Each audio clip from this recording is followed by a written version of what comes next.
You want to find a new personal Mandela effect? Some of the interwebs refer that as a matrix glitch. I'm going to call it a personal Mandela effect.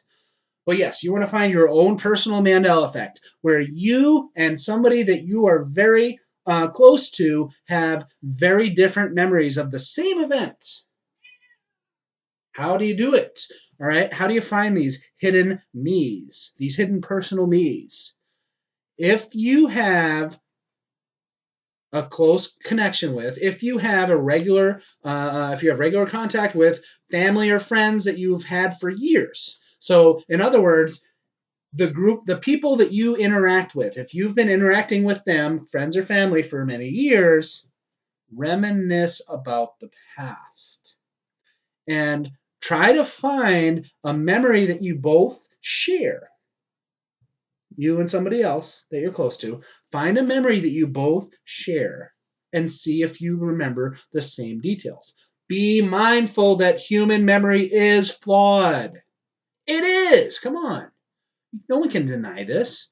So, yes, of course, some of the specific details are going to be a little bit jumbled up. But look for the red flags. A memory that is very unlikely to be misremembered. So a good example is there was these two adult guys who remember being kids in a daycare, and they were like 10, 11, 12 years old, and they were in a daycare, and there used to be this big board, a wall pretty much. You could like write and autograph and make little pictures and little sayings. And that was just like that was part of that daycare, and that was cool. And after you write it, like they kept it.